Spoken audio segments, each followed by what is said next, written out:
Cuando no hay una crisis que te pone en juego todo lo que eres, que te rompe tu identidad, uno no tiene abierto su corazón, ¿no? Entonces normalmente el corazón se abre cuando algo lo rompe. Por eso la experiencia de sufrimiento muchas veces despierta como a estas experiencias también de amor. Las aperturas fuertes vienen después del dolor. Si yo te digo qué significa para ti el Camino de Santiago... Yo veo en la tele el telediario, ¿no? Y de repente sale el Camino de Santiago y hay algo en mi corazón que empieza... Papá. Con 23 años haciendo el Camino de Santiago, más perdida que nada, yo me puse ahí a caminar sola, sin teléfono móvil, y de repente hubo como muchas aperturas para mí, para mi corazón. En parte sentí con claridad que ya sabía para qué había nacido. Empecé el camino totalmente perdida y acabé el camino teniendo la sensación de saber para qué había nacido, ¿no? Porque es la propia a todo el mundo. Porque Franco dicen que tenía en su mesilla, tenía el brazo de Santa Teresa, el brazo incorrupto de Santa Teresa en su mesilla. O sea, lo utilizaba casi como un objeto mágico. O sea, es fuerte esto. Cuando los españoles liberales huyen a Cádiz, se van a Cádiz porque han entrado los franceses, Santa Teresa también intentan que Santa Teresa sea la patrona de España. O sea, date cuenta de que en todos los sitios se la ha utilizado. Mar Díaz Herrero, bienvenida a Risas y Chocolate. Muchas gracias, Jacobo. Estoy encantada de estar aquí. Además ha sido una aventurita venir. ¿Sí? Sí, porque tengo que dejarlo todo ahí montado en casa, bien organizado y ya, me he escapado. Claro, es verdad, pues bueno, porque eres madre de 5 hijos. Sí, así es, madre de 5 y además bastante cercanos todos en edad, con lo que están en una etapa muy intensa. Estamos en una etapa intensa de paternidad-maternidad. Bueno, además eres como... Ya hay poca gente como tú, con tantos niños y trabajando, porque antiguamente a lo mejor la madre se quedaba más cuidando a los niños, el padre trabajaba y tú trabajas y haces muchas cosas. Sí, bueno, trabajo de profe, entonces tengo suerte porque tengo el mismo horario que ellos, las mismas vacaciones que ellos, con lo que puedo permitirme... O sea, yo estoy en clase cuando ellos están en clase. Entonces el resto del tiempo estamos juntos. Bueno, voy a leer tu currículum porque es impresionante y no quiero que se me olvide nada así por encima para que te conozca un poco más la gente, bueno, que conozca más tus logros. O sea, tengo por aquí que eres, escritora, profesora, ya lo has dicho, doctora en literatura, un máster en ciencia de las religiones, licenciada en filología hispánica y en historia. Claro, con la edad que tienes, que no lo voy a decir, pero ¿cómo te da tiempo a tantas cosas? Esto es curioso porque es una pregunta que me hacen muchas veces. Y entonces nunca sé muy bien cómo responder porque a mí no me resulta como asombroso, ¿no? Es como, bueno, pues se hace lo que se puede. ¿Qué pasa? Que lo que tengo es muy poco tiempo para mí sola, para dedicarme al ocio. O sea, tengo muy poco tiempo. Casi todo lo que hago es como, lo considero como esencial, que es básicamente o vida familiar, o ir al trabajo, o escribir y leer, ¿no? Estas son las cosas que hago. Entonces, lo que no es muy difícil que yo vaya un día sola al cine o que quede sola con amigas para tomar algo o para ir a dar una vuelta. Eso, la verdad es que no lo hago. Y cuando invito amigos, normalmente los invito a venir a casa. Entonces, los sumo a la vida familiar. Sí. Pero básicamente es eso, es tener poco ocio. Tengo poco ocio. Ojo, esto suena como muy mal, ¿no? Es como si estuviera todo el día ahí esclavizada, ¿no? Ahí con el trabajo, pero no, porque las 2 o 3 cosas que hago me gustan mucho. Entonces, no hay una distinción en mi vida entre ocio y negocio, sino que hay como un estar en lo que amo. Joder, qué bien. Claro, yo creo que te referías un poco así al ocio normativo, ¿no? A lo que intentamos hacer todos o a lo que se hace, ¿no? Eso, a lo que se supone en nuestra sociedad actual que es el ocio, ¿no? Que es como consumir cultura o ir al teatro, ir al cine yo sola o eso, quedar con amigos, ese tipo de cosas las hago poco. O las hago siempre integrándolo en la vida familiar. Sí las hago, pero con los niños también y con Rafa. Bueno, con Rafa, claro, para las personas que no lo sepan, estás casada con Rafa Millán, que a día de hoy, 13 de febrero de 2025, es el podcast más escuchado de todo mi canal. Así que hay que darle las gracias a Rafa. Bien, estoy ahí con la estrellita del canal. Y cuando te voy a contar así la anécdota, cuando terminé de entrevistarle, aunque me cuesta decir entrevista, sobre todo de charlar con él, estuvimos hablando un rato y me dice, tienes que traer a mi mujer. Y digo, ¿y eso? Y dice, mi mujer es la verdadera estrella. Siempre dice eso. Y yo decía, pero si tú eres la leche, ¿sabes? O sea, claro, un escritor mortal, psicólogo, da charlas Y claro, yo os había visto en Psicología y Espiritualidad, vuestro canal de YouTube, pero dije, bueno, pues no sé, pues más o menos estaréis ahí. Claro, de repente me pongo a leer tu currículum y digo, ¡ay, va! Es verdad que es la estrella. Como decía él, dice, ya verás, ya verás. Pero bueno, quitando eso, claro, cuando luego estuvimos charlando, es verdad que estuvimos en tu casa charlando y yo dije, no, tiene que venir a Risas y Chocolate, hay un montón de cosas que contar y sobre todo el enfoque que le das. Así que muchas gracias por estar aquí. Muchas gracias. A él le gusta decir eso, pero siempre eso me deja como en una situación siempre complicada, ¿no? Porque ahora yo qué hago con esa información, ¿no? Y además él sabe que lo dice por amor, digamos. Yo lo reconozco como hermoso porque él lo dice más que porque sea real, lo dice por amor, ¿no? Que eso es muy hermoso siempre. Sí, ya hablaremos más adelante del amor, pero una de las cosas, no sé si meter esto, porque me da un poco de vergüenza, a lo mejor te da vergüenza a ti, pero una de las cosas que me gustó cuando os vi juntos era decir, yo pensaba, os miraba y decía, yo quiero encontrar a alguien que me mire como os miráis vosotros dos, el uno al otro. Es como, ¡guau! ¡Qué pasada! Hay mucho respeto, mucho cariño, muchas cosas. Es un conjunto de cosas que se ve muy poquito hoy en día, así que enhorabuena. Muchas gracias. Bueno, no puedo dejar pasar la oportunidad, aunque vamos a hablar del amor y hablaremos de otras cosas más profundas. Te tengo que preguntar, porque desde tu punto de vista de educadora, de profesora, me gustaría que me dijeras más o menos cómo ves la juventud, y madre de 5 hijos. Me gustaría que me dijeras cómo ves el estado de cómo está la educación y la infancia en esta época de hoy en día. Esto es abrir un melón que no sé si es fácil de cortar, ¿no? Pero bueno, vamos a ver un poquito en general, a ver si podemos hacer una síntesis. En primer lugar, la infancia y la juventud, es un reflejo de todo lo demás, es decir, de todo el sistema, del sistema social, del sistema político, pero también del sistema del imaginario, es decir, de la cosmovisión que nos sostiene, ¿no? Entonces, en ese sentido, no se puede separar a la juventud y a la infancia de la etapa adulta o de la forma en que se vive la vejez, etcétera, etcétera, ¿no?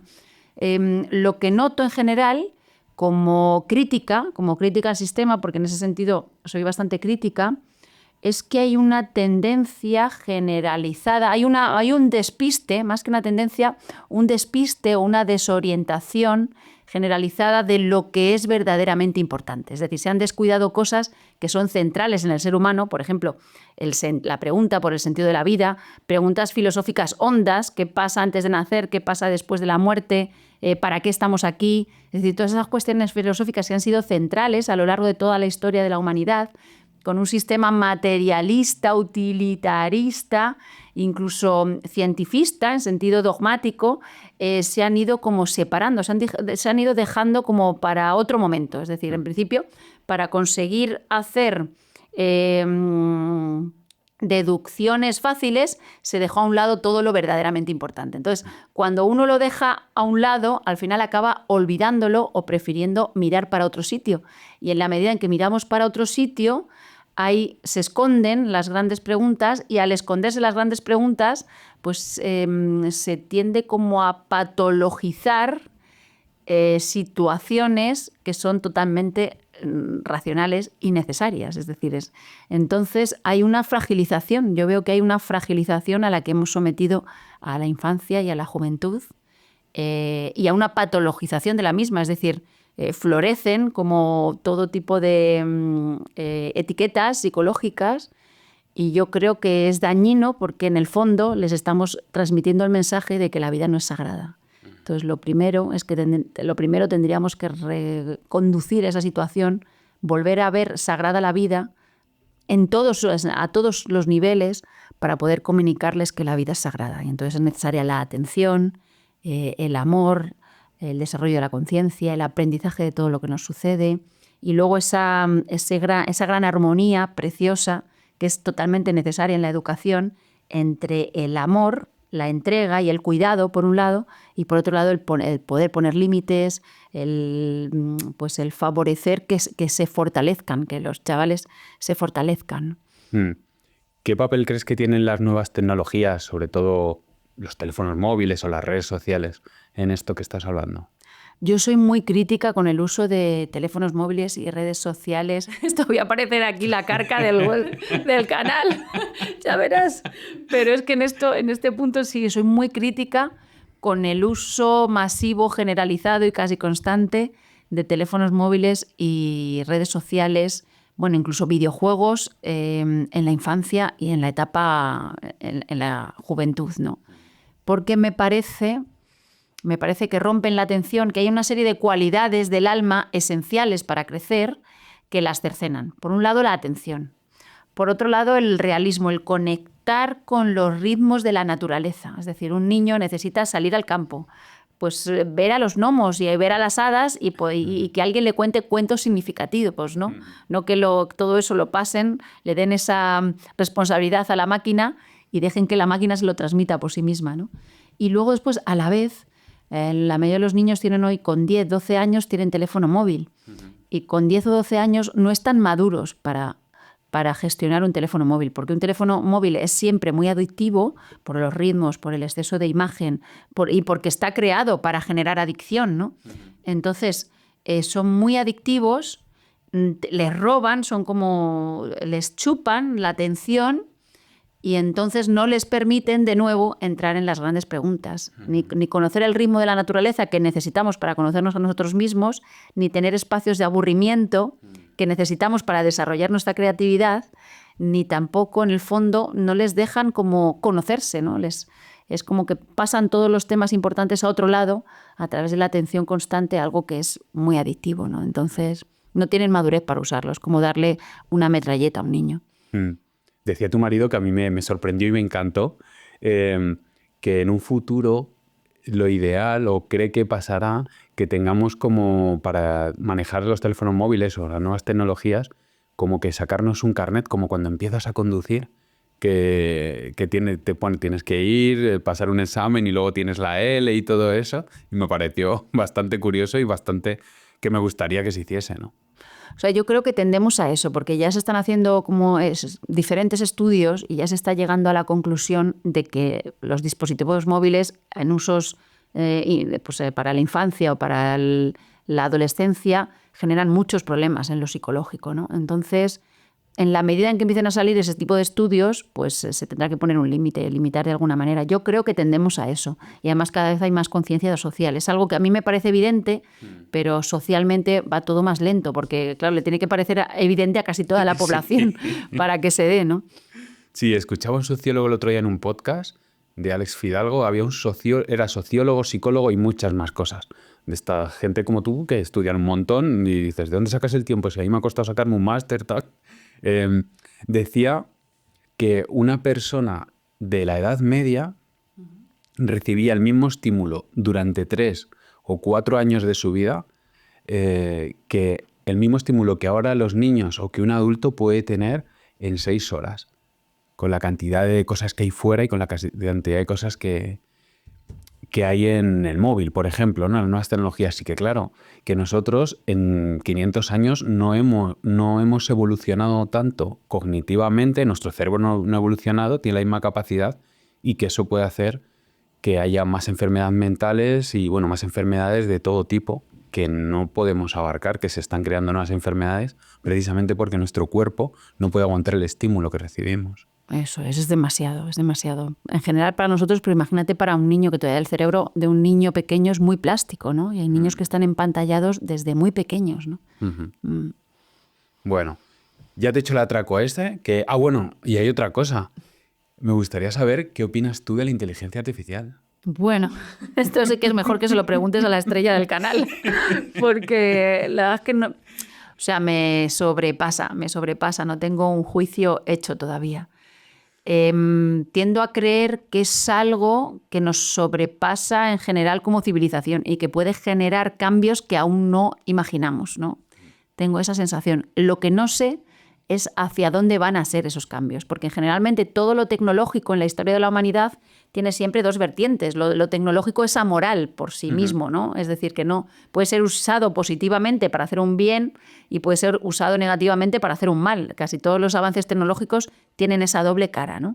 Entonces, la cosa es ¿para qué usamos la tecnología? Pero al otro día hablando con Rafa, porque Rafa sí que está muy interesado con esto, dice, no, es que hay un punto ya que nos sobrepasa porque tiene mucha más autonomía de lo que jamás pensamos, ¿no? Y entonces, yo como escritora, para mí es fuerte porque ya hay editoriales, por ejemplo, que trabajan utilizando, pues a lo mejor una conferencia de un autor o lo que sea, lo pasan a través de la IA, Sí. la IA lo sabe corregir perfectamente, de tal manera que casi escribe mejor que el escritor, o ya escribe prácticamente mejor que el escritor, o la IA es capaz ya de hacer tesis doctorales, es decir, trabajos que a un investigador le llevan 4, 5, 6 años, en un año a lo mejor la IA lo va a hacer 1000 veces mejor.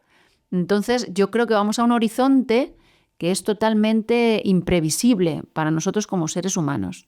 Si conseguimos que eso sea algo positivo, pues claro, es que podríamos tener, dice Rafa, es que igual hay civilizaciones extraterrestres muy lejanas que de repente con estos avances de la IA tan brutales pueden ponerse en contacto con nosotros. Es que sabe Dios, o sea, yo creo que no nos cabe en la imaginación. En cualquier caso, desde la esperanza o la visión más esperanzadora, quiero creer que nos va a obligar a centrarnos aún más en nosotros mismos. Porque claro, si la IA lo puede hacer todo, al ser humano lo único que le queda es el contacto con su intimidad, ¿no? Con su ser nuclear. Sí. Entonces puede incluso que haya un despertar espiritual relacionado con esto también, ¿no? Sabe Dios, no lo sé, no tengo respuesta. Me apetecía hablar contigo de esto por eso, por la profundidad. Y yo he hablado de esto, claro, dedicándome a la informática, yo lo utilizo un montón, me ayuda mucho. Y bueno, dicen que en un futuro no muy lejano, a saber qué es no muy lejano, el ser humano no va a necesitar trabajar. Por lo menos a grandes rasgos, la mayoría de oficios, ¿no? Y que hay personas, a lo mejor, pues como nosotros, que dices, qué bien, me puedo dedicar a mí y a mi familia y ya está. Pero que hay otras personas que están muy identificadas con el trabajo, con lo que hacen.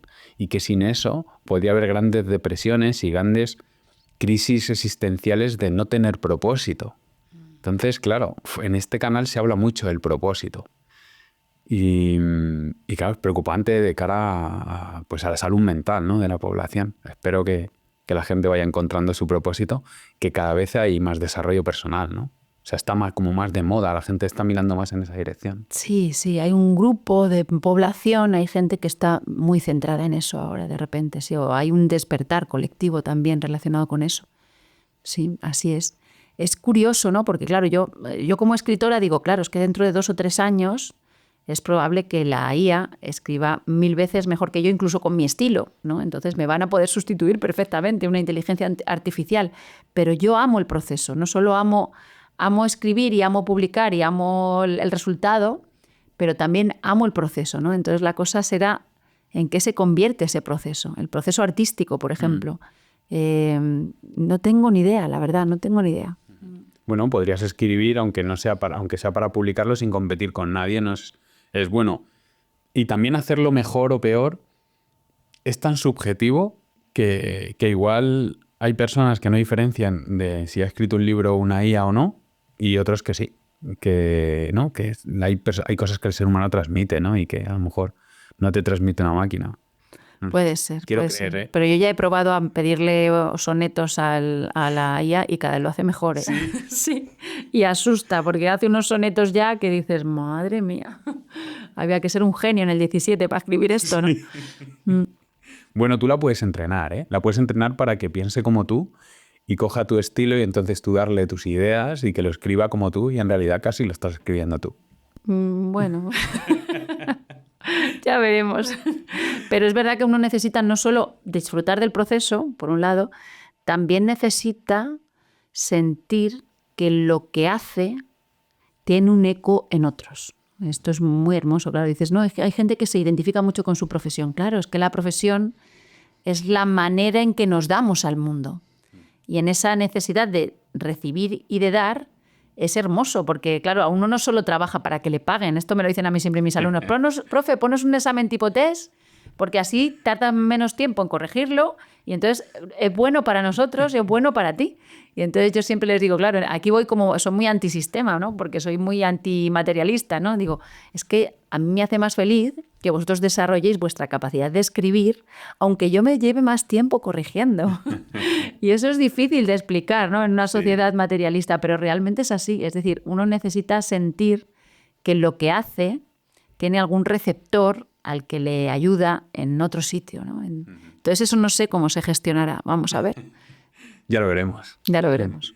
Bueno, como hemos dicho, eres escritora, escribes libros de varias temáticas, pero vamos a hablar primero del amor. Tienes un libro dedicado a eso y me gustaría primero que me definieras qué es para ti el amor. Bueno, el amor en primer lugar, o sea, el amor como el eros primigenio, diríamos, es aquello que nos devuelve a la unidad. Es decir, es aquello que nos hace pasar de la separación al reencuentro con la unidad, ¿no? Este sería como la visión más general del amor. Entonces, desde ahí se despliega de muchas maneras, ¿no? Pero siempre que tenemos esa sensación de regresar a casa, esa sensación de no estar separados, de no estar solos ante el mundo, sino estar llenos de sentido, hay algún despliegue del amor en algún punto. Ya puede ser el amor a una persona, el amor a una labor concreta, el amor a una afición o a una vocación. Hay amor de muchos tipos, ¿no? Se despliega de muchas maneras. Esto sería para mí en general el amor, ¿no? Luego, claro, también hay un eros como erótico que se vincularía más con la relación de pareja pero son diferentes niveles, ¿no? Hay otro eros que aparece en la relación con los hijos o con los amigos hay muchos amores dentro de ahí y también se podría ir diferenciando. Pero en último extremo, el amor es una fuerza, es la fuerza más importante que nos guía y es una fuerza que siempre nos devuelve a la experiencia de la unidad, ¿no? Uh-huh.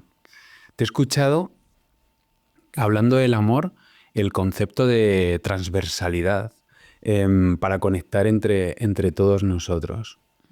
¿A qué te refieres con eso? Bueno, yo creo, esta es una intuición que depende de una experiencia que he vivido los últimos años. Tengo la sensación de que las almas vienen arracimadas, es decir, hay vínculos muy fuertes, pero muchas veces son sutiles y no tienen por qué estar marcados por relaciones de pareja o no, que ahora se lleva mucho lo de ¿quién es mi alma gemela? Pues a veces no tiene que ver con eso, ¿no? Sino es más bien como un racimo que si tú te vas colocando poco a poco en el centro de tu ser, es decir, si te encuentras a ti mismo, si tienes la sensación de habitar una vida hasta el fondo con sentido, de repente empiezan a florecer esas personas que vienen a acompañarte porque tienen una misión común con tu misión, ¿no? Y entonces todos os ayudáis entre sí porque en el fondo tenéis un objetivo que es común. Y esto, hablo de transversalidad, porque no es algo que te une como, yo qué sé, pues los miembros de una iglesia concreta se unen, que también hay una forma de hermandad que es así, o los monjes de un mismo monasterio son hermanos, ¿no? De una misma orden, son hermanos entre sí. No, hablo de algo más sutil. Y entonces por eso es transversal, porque puede atravesar diferentes formas religiosas, pero no solo formas religiosas, puede atravesar incluso diferentes formas de creencia, diferentes imaginarios, concepciones del mundo, concepciones de la vida. Las atraviesa y hay en un lugar más nuclear en donde tú sientes que eres hermano de esa persona, ¿no? Eso sería, en una sociedad globalizada como la nuestra, es más fácil que florezca, porque claro, hace 50 años tú no veías nunca a nadie que no fuera casi de tu pueblo. 50 es un poco, pero hace 300 años sí. no veías el resto de tu vida ahí de donde somos nosotros, ¿no? En los pueblos estos de la Vera extremeña, sí. Hace 300 años, pues tú veías a los de tu pueblo y a los del pueblo que había 3 o 4 kilómetros más allá y poco más. O sea, no veías a nadie más en toda la vida, ¿no? Es verdad, es un concepto muy bonito, es una manera de verlo y me ha encantado también cómo has hilado un poco o has mezclado, ¿no? Conceptos como la religiosidad, ¿no? Y también, pero dejando un pozo siempre de espiritualidad. ¿Separarías religión de espiritualidad? Hoy en día se separan, claro. No hace falta ser religioso para ser espiritual. El problema es que aquí entra siempre la manera en que nos definimos, ¿no? Las definiciones siempre son muy tramposas, porque claro, tú ves por ahí a gente que se dice atea, pero tú ves la conexión que tienen con la vida, la manera que tienen de vivir y, sin embargo, en la manera que tienen que hacer las concibes como más religiosas que personas que se dicen religiosas, ¿no? Entonces, claro, cómo nos autodefinimos es siempre complejo. Para mí, básicamente, lo espiritual, que no tiene por qué habitar, más en el siglo XXI ya no tiene por qué habitar una forma religiosa concreta, lo espiritual sería algo así como vivir la vida como si la vida tuviera un sentido que tiene que ver sobre todo con el aprendizaje o la apertura del conocimiento, la apertura de la conciencia, por un lado, y por otro lado con el amor.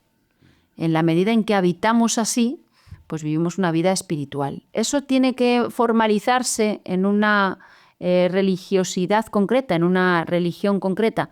No tiene por qué. Incluso hay ahora opciones transreligiosas también. Sí. Es decir, hay mucha gente que habita diferentes prácticas, que a lo mejor hace el ayuno en Ramadán y luego después celebra la Semana Santa y se va a la India con un maestro hindú. O sea que hoy en día hay de todo, ¿no? Pero sobre todo hay que ir como a lo esencial. Yo recuerdo que hay una frase muy bonita que me gusta de Santa Teresa.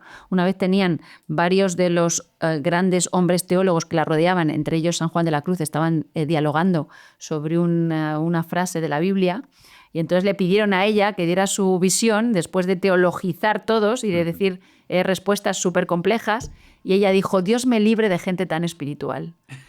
Es decir, era una broma porque ella era muy sarcástica, pero en el fondo lo que quería decir es como que en realidad lo que se juega en la vida está siempre mucho más allá de la teología, ¿vale? Lo que se juega, lo importante de la vida, no se puede rendir nunca a la teología, siempre trasciende la identidad concreta que nos damos a nosotros mismos, ¿no? Uh-huh. Sí, has hablado de Santa Teresa, San Juan de la Cruz. Es curioso como si tú miras un poco... Esta es la sensación que tengo yo, ¿vale? No es una sensación muy fundada, he leído lo que he leído, pero es la sensación que tengo, ¿vale?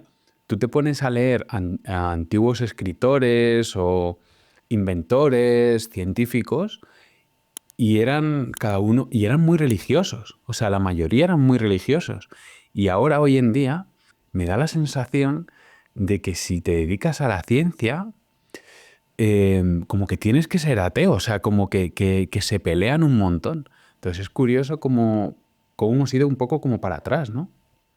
Sí, esto es curioso porque Ken Wilber tiene un libro sobre eso. Tiene un libro en que habla de las intuiciones de los grandes. Claro, no son los cientifiquillos estos de, digamos,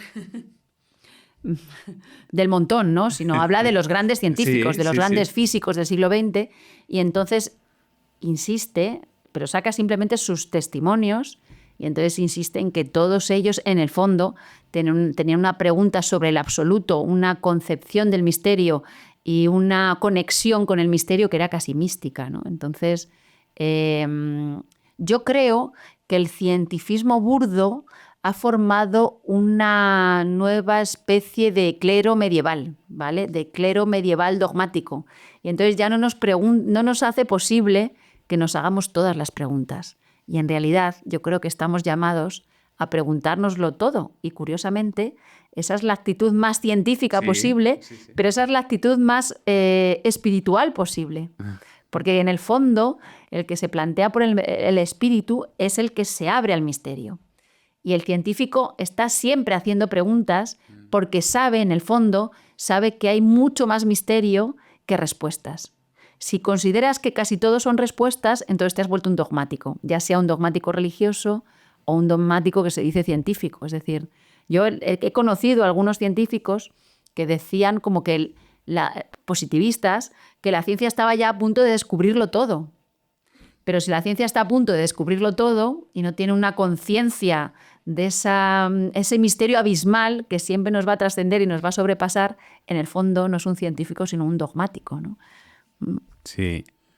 Me gusta mucho cómo habla, por ejemplo, que la habéis tenido en vuestro canal, Alex Gómez Marín, y me estaba acordando de lo de los cientifilistas, ¿no? Que son aquellos que no observan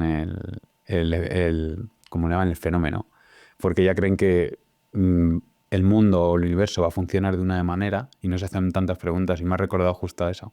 Eso es, sí, no, él plantea él tiene una apertura maravillosa, es una especie de genio. Además, no solo es un genio en lo científico y en las preguntas que se hace, sino incluso en cómo usa el lenguaje, porque está creando neologismos todo el rato. Es muy brillante, es fascinante. Tiene una mente muy rápida y muy brillante. Sí. También estará aquí. O sea, grabaré con sí? él. Sí, he hablado con él. Qué bien. Así que nada, estará guay.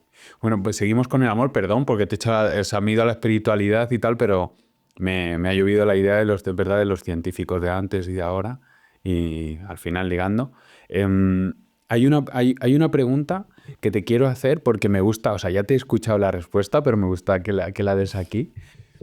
¿Qué es para ti lo contrario al amor? Pues lo contrario al amor para mí, yo no sé si respondí eso, porque respondo una cosa, pero lo contrario al amor sería la pura separación, ¿vale? Es decir, la pura soledad, ¿no? El desconectarse completo de lo real, ¿no? Esto sería como una situación abismal de sinsentido, de confusión. Hay un cabalista, Mario Saban, ¿no?, que ha hecho un estudio sobre el mal. El mal, los judíos lo denominan Amalek, porque era el nombre de un pueblo. Esto es fuerte también. Era el nombre de un pueblo que sale en la Biblia.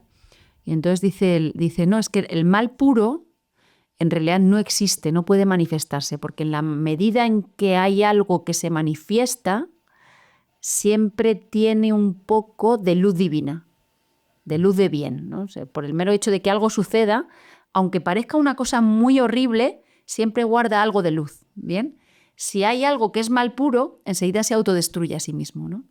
Entonces, esto nos llevaría a pensar, por otro lado, y en el sufismo se insiste mucho en esto, en que hay una cualidad maternal, como una madre divina, esto simbólicamente, ¿vale?, en el fondo de la creación. Es decir, hay algo que nos crea, que está vinculado con un amor incondicional, que en el fondo pone lo que nos pasa para que crezcamos también en amor, ¿no? Con lo que si afinamos la vista, en el fondo casi todo, podemos encontrar amor en casi todo, el amor detrás de lo que nos sucede, ¿no? Esta es una aventura, es una aventura experiencial hermosísima, y si puedes leer las cosas así, de repente la vida se llena de significado. Sí, ¿no? Es como que todo lo que pasa por algo, se puede interpretar un poco así, ¿no? O sea, a grandes rasgos, que detrás de todo lo que se hace puede haber amor, ¿no? Es difícil a veces, ¿no?, estoy pensando, digo, que alguien te hace una faena, por no decir una palabra malsonante aquí en YouTube, pensar que detrás de eso puede haber algo de amor. Es difícil de pensar. Sí, yo he leído hace poco El hombre en busca de sentido, de Víctor Frank, que cuenta, es el creador de la logoterapia, y él pasó varios años en campos de concentración durante la Segunda Guerra Mundial. Mataron a su mujer, mataron a sus padres, mataron a su hermano. Solo le quedó una hermana que había huido antes a Australia, y entonces se salvó por eso, ¿no? Y él sobrevivió. Y entonces él cuenta, claro, él habla de la existencia desnuda, ¿no?, que hay un momento ya en que te quitan todo, te desnudan completamente, te ponen un pijama y te colocan aquí un número, y ya no tienes ni un nombre, no tienes ni nombre ni profesión, eres solo un número. Y entonces una situación extrema de maltrato, no sabes, las decisiones que tomas no sabes si van a servir para algo, porque no sabes si te van a llevar a la muerte inmediatamente, muy poca comida, mucho frío, o sea, la situación más horrible posible.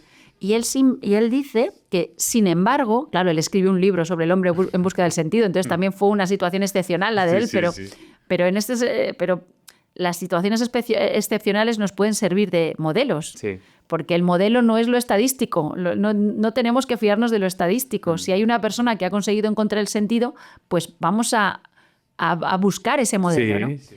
Y entonces, en medio de toda esa situación horrible, dice que la vida interior creció, que en su caso creció la vida interior, que de repente podía descubrir con ojos completamente nuevos la belleza de un atardecer o la belleza de un amanecer, y que incluso, sin saber que estaba muerta, pudo hablar con su mujer. La tuvo tan cerca que dice que ni siquiera le importaba no tener la presencia física de ella. Y ella, cuando él habló con ella, estaba muerta ya. Pero tuvo una conexión hondísima y entonces se dio cuenta y dice, solo ahí comprendí la fuerza que tienen los poemas de amor. Y entendí cómo el amor sostiene a niveles tan hondos la vida. Porque pudo incluso comunicarse con ella, aunque ella ya había muerto y aunque él sabía que podía morir al día siguiente, ¿no? Es decir, una experiencia que quizás es la experiencia más horrorosa posible que se puede vivir y a la vez él la rescata como una experiencia de sentido. Qué maravilla. ¿Cómo se llama el libro? ¿Han dicho? El hombre en busca del sentido, de Me lo voy a Viktor apuntar. Frankl.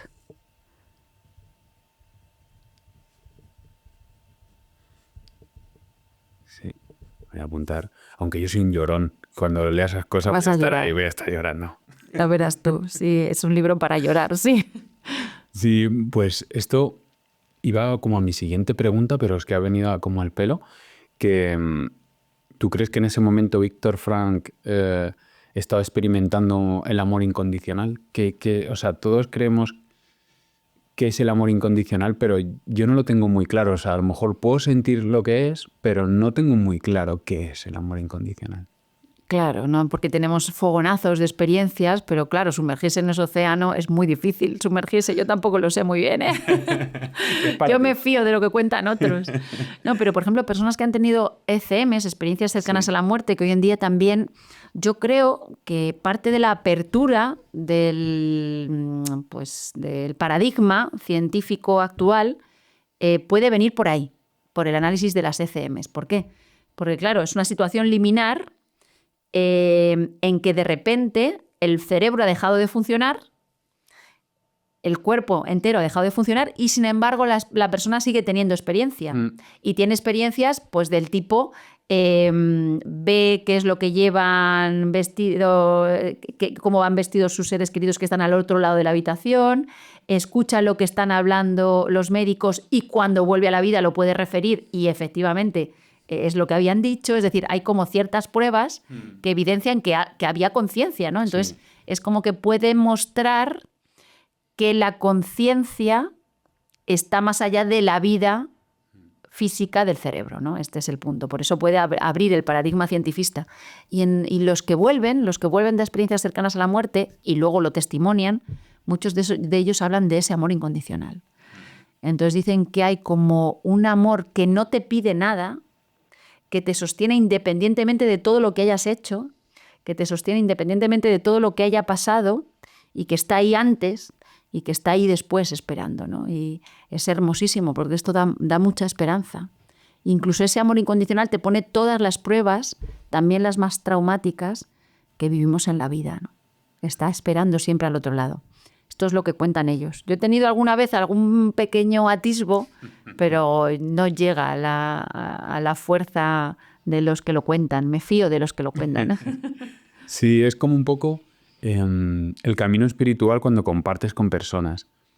Parece que es necesario a veces, en ocasiones, en gran parte de las veces, compartiendo con gente, en mi experiencia, que como que hay que tocar fondo para experimentar, para empezar a escucharte y experimentar cosas, o sea, buscar tu yo, ¿no? El ser.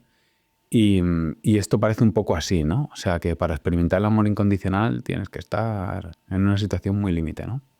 A muchas personas les pasa eso. Hombre, hay algunos que es eso, algunos superdotados de la espiritualidad no necesitan pruebas y entonces Sí. se enchufan y ya está, sin necesidad de sufrimiento. Pero la verdad es que la mayoría de las veces estas aperturas tan hondas suceden después de graves crisis o de fallecimientos de seres queridos o de enfermedades. O sea, muchas veces pasa así, ¿no? Porque, claro, cuando uno está sosteniendo su cotidianidad, no tiene preguntas tan hondas. Cuando no hay una crisis que te pone en juego todo lo que eres, que te rompe tu identidad, uno no tiene abierto su corazón, ¿no? Entonces, normalmente el corazón se abre cuando algo lo rompe.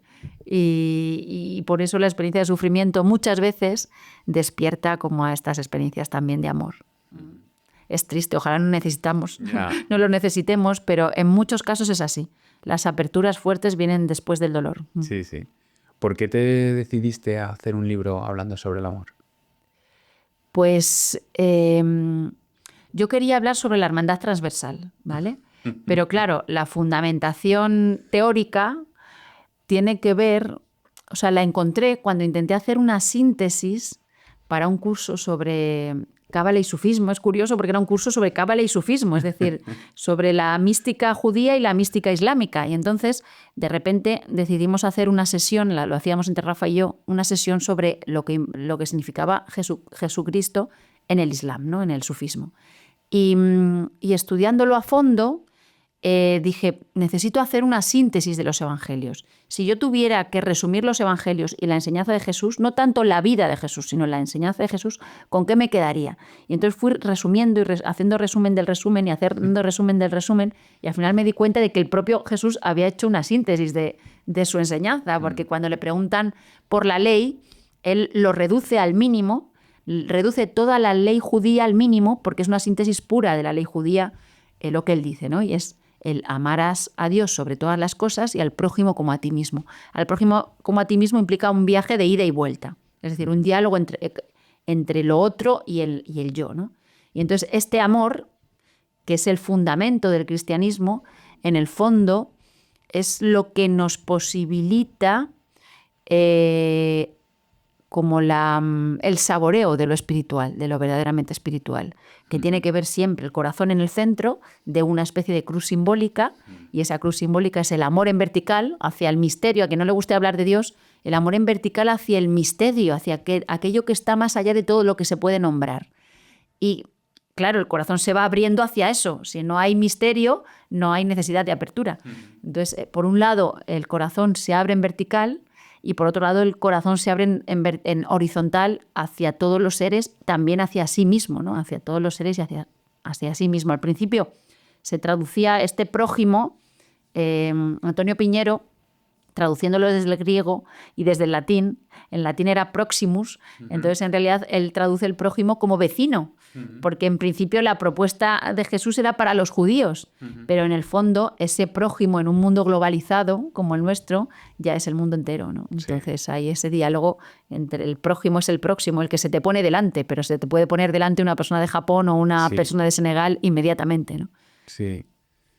Bueno, nosotros venimos de Extremadura y también vengo de República Dominicana, y bueno, pues yo me he criado en la fe cristiana. Y bueno, pues tuve un momento de revelación personal, cuando eres adolescente, no crees en nada, por lo menos yo me volví como muy ateo y tal. Pero luego descubrí que a mí lo que me revelaba es que mi familia, me educaron en que Dios era algo como externo a mí. Como que dejaba la responsabilidad en otra cosa. Luego me reconcilié con esa idea, viéndola de otra manera, o sea, viendo que no es nada de fuera y que es algo de dentro. Entonces, pues tú te sueltas el chascarrillo de gracias a Dios, pero o a ver si Dios quiere, pero no quiero externalizar como una responsabilidad, ¿no? Para mí es otra cosa. Tú que has estudiado varias formas de ver esto, ¿qué es Dios para ti? Es una pregunta muy interesante. A mí es preciosa la pregunta, claro, que es una pregunta difícil de responder también. A mí esto me gusta mucho cómo lo explica Ibn Arabi, que es un maestro sufí español, murciano del siglo XII-XIII. Y entonces, para él, en el fondo para el sufismo es así, Dios es completamente trascendente, pero también es lo completamente inmanente. Entonces, habita hasta el fondo lo relativo y a la vez es el gran absoluto, ¿vale? De tal manera que está ligado, hay un puente que liga lo trascendente, lo que no se puede decir, ese Dios lejano, que es del que no se puede hablar. Sin embargo, por amor genera la manifestación, y la manifestación o toda la creación, todo lo que somos, es como una especie de... tiene una conexión con eso inmanifiesto, como una especie de cordón umbilical, ¿no? O como yo lo hablo, como un hilo de oro. Hay un hilo de oro que nos conecta continuamente, o sea que no estamos ahí soltados, de repente crea la manifestación, los suelta y ahora mataros, a ver qué hacéis ahora con esto, ¿no? Sino siempre hay un hilo, lo que pasa es que es invisible. Siempre hay un hilo que nos liga con esa completa trascendencia. Y a la vez, dice en el Corán, se dice, Dios está más cerca de ti que tu vena yugular. Es decir, a la vez, si hacemos el camino contrario, es decir, en vez del camino hacia lo más alejado, hacemos el camino hacia lo que hay más profundo dentro de nosotros mismos, es decir, a lo que hay más de yo en el yo, ahí lo encontramos también, ¿no? Hay un hadith que se utiliza mucho en el sufismo, en que Dios habla a través de la boca del profeta, que dice, ni los cielos ni la tierra pueden contenerme, pero el corazón de quien confía en mí me contiene. ¡Wow! Es decir, el corazón... Esta es para pensarla un rato, sí. Es decir, en el fondo del corazón humano, el corazón humano en sentido profundo es un hogar para el misterio, es un hogar para lo indecible, ¿no? Y esto además nos lleva siempre pues, a dos dimensiones antropológicas de lo humano. En cierto sentido, desde nuestra dimensión relativa, somos completamente responsables de nuestra vida, y eso implica que hay libertad, implica que hay causa y efecto, y implica que tenemos, que la vida no es para nada. Es decir, que la vida tiene un sentido y que hemos de tomárnosla en serio, es una oportunidad. Y desde otro punto de vista, desde el punto de vista del absoluto, hay un amor incondicional al que le da absolutamente igual lo que hagamos. Porque nos sostiene y nos ama independientemente de todo lo que hagamos. Y entonces en esta tensión se mueve toda la vida, ¿no? Hay que armonizar esta doble verdad. Parece una oposición, pero las oposiciones existen en la mente dualista, Sí. pero no existen en el corazón, ¿no? Qué bueno. Uf, esto es para... Luego cuando lo esté editando me lo voy a poner varias veces. Sí. Además es que hay una cosa que yo creo que el ser humano con el tema de la religión como que a lo largo de la historia se ha ido como desvirtuando y... A ver, voy a intentar decirle unas palabras. Tampoco quiero resultar ofensivo, porque no lo es. O sea, lo digo muy desde el cariño por la familia que tengo y todo. Es como, solo nos acordamos de Santa Bárbara cuando truena, ¿es? Sí, es bueno eso, es muy bueno. Y es eso, me he criado con esa sensación. Entonces era una especie de revelación de decir, si no, lo típico que dice el ateo, pero en realidad puede ser alguien enfadado, simplemente de... Si existiera un Dios, pero claro, tal y como se entiende ahora, ¿no? ¿Por qué hay niños que les ocurre esto? ¿Por qué hay tal? Y digo, no, si es que yo no lo entiendo así. No entiendo como una persona grande con túnica y barba que hace las cosas. O sea, es otro sentido, ¿no? Es otro sentimiento. Eso es. Me gusta tu definición. No, y que además también, o sea, hay una sacralidad maravillosa en que seamos responsables y que tengamos libertad. Es decir, el Víctor Frank, del que hablábamos antes, como lo he leído hace pocos días, lo tengo fresco el libro, él dice, es que hay una libertad totalmente bendita en el ser humano. Porque puedes estar en la situación más horrible posible, es decir, hasta que se estén jugando a los dados tu vida, ¿vale? Es decir, un no saber qué decisión tengo que tomar para preservar la vida, porque a veces una decisión u otra era totalmente aleatoria, ¿no? Tu vida no tenía valor para la gente de la que dependía que siguieras vivo.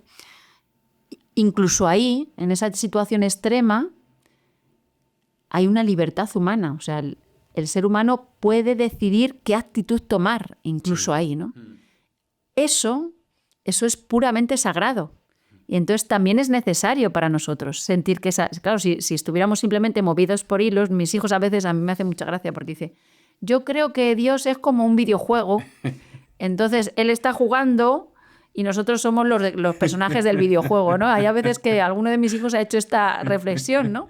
Y ahí para cierta gente piensa eso, ¿no? Claro. Que Dios mueve todos los hilos y ya está, o lo contrario. O que Dios ha abandonado a los seres humanos ahí en la tierra y los ha dejado ahí y se ha desentendido de la creación. Estas son dos visiones que se han dado en la historia. Pero es que no es ni una ni la otra. Es decir, hay una libertad que es sagrada. Es decir, hay cuando en el regreso del hijo pródigo, cuando el padre le da la herencia al hijo y le deja que se vaya porque ama también su libertad, ¿no? Hay un amor en esa libertad. Y también hay un éxtasis para nosotros. Hay un éxtasis en el regreso a casa que no existiría si no tuviéramos la libertad de no regresar, ¿no? si no tuviéramos esa libertad, ¿no? Entonces es muy sutil, pero... Sí, y al final, estudiando budismo, taoísmo, incluso estoicismo, al final terminé en Jesús, que bueno, que está muy relacionado con Buda, según algunos libros, ¿no? Dicen que puede ser discípulo de un discípulo de Buda y todo eso, pero básicamente yo entiendo muchas veces la figura de Jesucristo, que para mí es muy importante a lo largo de la historia de la humanidad. Yo le leo como un filósofo. Ah, sí, qué O bueno. sea, no le leo como algo divino. Divino como que está en un escalón como por encima o por debajo. Yo le leo de igual a igual. O sea, por eso digamos que puedo ser espiritual y a lo mejor no tan religioso o no tan religioso como define un poco la normativa, ¿no? Ese es el rollo. Bueno, con esta conversación además hemos saltado como 24 preguntas que te veía sobre el amor y me ha gustado bastante. Y quería cambiar de tema un poco. Si yo te digo qué significa para ti el Camino de Santiago, ¿qué me podrías contestar? Es genial, ¿no? Porque yo veo en la tele el telediario, ¿no? Y de repente sale el Camino de Santiago y hay algo en mi corazón que empieza, papá, papá, papá. De hecho, los niños no quieren ni verme porque es como cuando sale el Camino de Santiago ya está mi madre otra vez. O sea, tengo un vínculo emocional con el Camino de Santiago brutal porque cuando tenía 23 años y estaba muy desorientada, o sea, yo en realidad yo no he crecido en una familia muy religiosa, sí puedo decir que mis padres siempre han sido buena gente y tienen como cierta espiritualidad, pero no han sido muy religiosos, ni han sido de mucha práctica, ¿no? Y además crecí en un mundo posmoderno, en un Móstoles, que es una ciudad completamente posmoderna, sin casi símbolos, sin catedrales, ¿sabes? Entonces no he tenido esa formación y enseguida fui a un colegio público, fui a una universidad pública donde los profesores casi todos eran materialistas, con lo que no tuve como un acceso fácil a lo espiritual. Sin embargo, había como un anhelo muy fuerte dentro de mí, ¿no? Desde muy pequeña había una pregunta, más que por Dios, había una pregunta por el sentido de la vida, si había un sentido en la vida. Y entonces, cuando yo acabé la carrera, justo cuando acabé la carrera de historia, tuve una crisis muy fuerte, que yo creo que era una crisis espiritual, que era una crisis de sentido, ¿no? Porque era, ¿y qué voy a hacer ahora con mi vida? ¿Qué voy a hacer? ¿Cuál es el siguiente paso? Y en medio de esa desorientación me fui al Camino de Santiago, que es la pura metáfora de la orientación, porque es que te orienta tanto que hasta te da una flecha amarilla, que es que no necesitas tomar ninguna decisión prácticamente, sino simplemente dejarte llevar. Y ahí, en esa preciosa metáfora de la vida, que es de la vida con sentido, que es el Camino de Santiago, porque también sigue en lo cosmológico, sigue la línea del sol, es decir, empiezas en el este, por donde el sol sale, y acabas en el oeste. Es más, si vas desde Santiago, vas hasta Finisterre, un poquito más allá, que era Finisterre, era el lugar donde se acababa el mundo conocido en la Edad Media, ahí se pone el sol. Es decir, donde muere el sol. Tú vas desde el sol, donde el sol nace hasta donde el sol muere y hasta donde el mundo muere, hasta donde el mundo entero acaba, ¿no? Con lo que es una metáfora a muchos niveles. No es solo que en teoría esté ahí enterrado el apóstol Santiago, no es solo eso, es muchas más cosas, ¿no? Y entonces, al poner tu corazón en armonía con eso, en ese proceso, pueden suceder muchas cosas muy significativas. Aperturas del corazón, una purificación interior, se te aclaran muchas dudas, conoces a gente muy interesante, practicas idiomas, tienes contacto con grandes símbolos, porque claro, el camino se ha nutrido de grandes símbolos cristianos. Y el contacto con la naturaleza y el mero acto de caminar. El mero acto de caminar, dar un paso detrás de otro, es maravilloso. Entonces la vida se te simplifica tanto que tienes la oportunidad de vivir muchas aperturas espirituales, ¿no? Y esto es lo que me pasó a mí, que con 23 años, haciendo el Camino de Santiago, más perdida que nada, yo me puse ahí a caminar sola, sin teléfono móvil, sin saber muy bien cuándo iba a regresar, y de repente hubo como muchas aperturas para mí, para mi corazón. En parte, sentí con claridad que ya sabía para qué había nacido. O sea, empecé el camino totalmente perdida y acabé el camino teniendo la sensación de saber para qué había nacido, ¿no? ¿Y para qué has nacido? Cuando acabé el camino, justo antes de llegar a Finisterre, entendí que tenía que escribir un libro sobre el camino porque eso daría esperanza. Y entonces, desde entonces, yo lo puse así, ¿no? Para mí, has nacido para ser testigo de la maravilla, ¿no? Para ser testigo del sentido. Quería testificar que la vida tiene sentido a través de la literatura, que es mi vocación concreta principal, pero también a través de la enseñanza. Y ahora en la vida familiar, que es habitar casi el arquetipo contrario al de peregrina, porque el de madre y peregrina no tiene nada que ver, pero en la vida familiar poder compartir esa experiencia también con mi familia, ¿no? Uh-huh. Decías en una de las charlas que te estaba cotilleando que precisamente que el arquetipo de peregrina y el ser madre como que eran justo lo opuesto, pero que por ser tan opuesto al final como que se han juntado. ¿Puedes explicar esto un poquito? Sí, esto es muy interesante. El otro día vi una carta de Jung a una mujer que organizaba las sesiones en Eranos. Eranos era un círculo que había de intelectuales, se reunían todos los veranos junto al lago Maggiore, que está en Suiza, entre Suiza e Italia. Utilizaban a Jung era como el gran maestro de todos ellos, y eran casi todos intelectuales dedicados a relacionar Oriente, la sabiduría de Oriente con la de Occidente, a intentar tender puentes entre Oriente y Occidente, ¿vale? Y entonces una de las mujeres que trabajaba allí en Eranos, le escribió una carta a Jung diciéndole que tenía muchos problemas internos porque había una contradicción fuerte entre su vocación maternal familiar y su vocación profesional y a organizar todos estos encuentros, y que una de sus hijas la había llamado mala madre. Y esto le generó mucho conflicto interno y se lo lanzó a Jung en una carta, y Jung le responde, ¿no? Es una carta muy interesante porque le dice, es que no debes no pretender tener esa contradicción, porque la vida se nutre precisamente de habitar esos contrarios, ¿no? La parte familiar sería para Jung el desarrollo del ánima, nuestra parte femenina, y la parte como profesional sería el desarrollo del animus, que es nuestra parte masculina. En la medida en que tú consigues habitar, aunque sea doloroso a veces, habitar en los dos y aceptar que las dos partes contradictorias son partes de ti misma, entonces aparece el tres, es decir, aparece el puente que los integra y que los trasciende. Y ahí es donde se da la experiencia de la apertura espiritual, ¿no? Y entonces, para mí es eso, ¿no? Porque el peregrino, si ves en el tarot, por ejemplo, la carta del peregrino lleva un atillo, o sea, lleva como aquí una cuerda atada a un palo con sus 4 cosas. Como los vagabundos de los dibujos. Esto es, y va de camino al horizonte, es decir, Sí. es pura actividad. Uh-huh. En términos arquetípicos, es pura masculinidad. Es decir, es todo acción, es como mercurial, va ahí abriéndose camino. Y sin embargo, el arquetipo maternal es lo contrario, es puro hogar.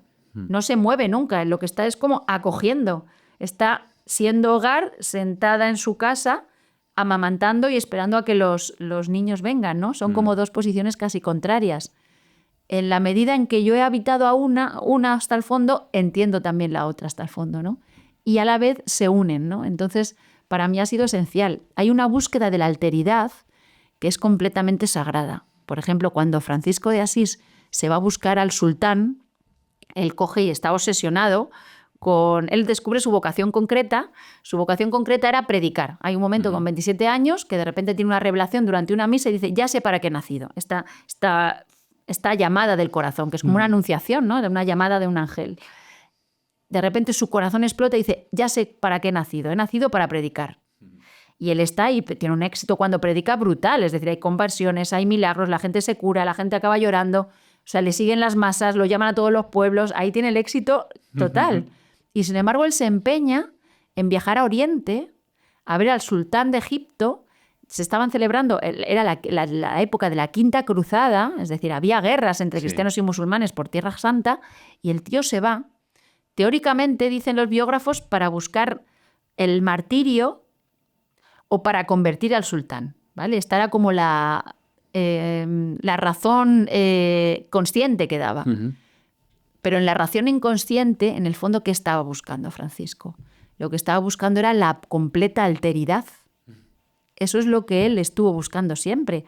Por eso acabó hablando con los pájaros, con las piedras, con los corderos y con los lobos. Y con el sultán. Se hizo amigo del sultán. El sultán ni se convirtió ni lo mató. Y sin embargo, lo acogió como un amigo. Porque en el camino espiritual también hay un proceso muy fuerte de acoger lo que no somos, acoger la alteridad. Porque al acoger la alteridad estás ensanchando, en el fondo, tu corazón, estás ensanchando al prójimo, ¿no? Entonces ese es un trabajo espiritual esencial.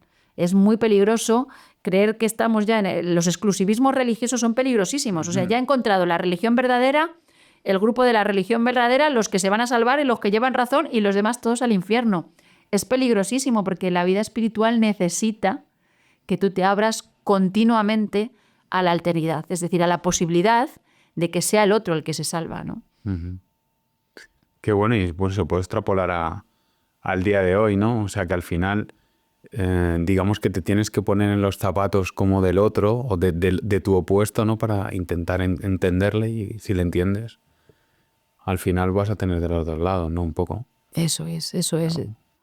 Por eso a mí me parece muy peligroso, me meto aquí también en políticas, pero me parece muy peligroso la ideologización excesiva, porque la ideologización en términos religiosos es una idolatría. Y la idolatría es como construyes una estatua y aquí está la verdad, ¿no? Esta es la verdad. Y los demás son los que no se van a salvar, ¿no?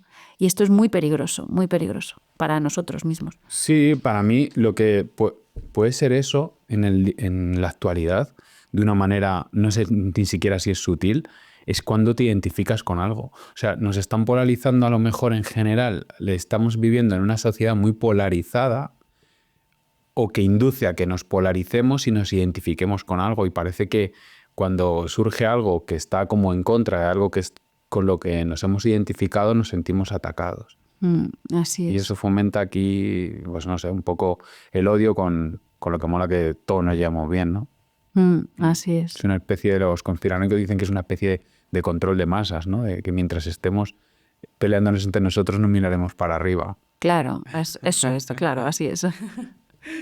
Bueno, para cambiar, antes de cambiar de tema, me gustaría saber qué sentiste cuando acabaste el camino.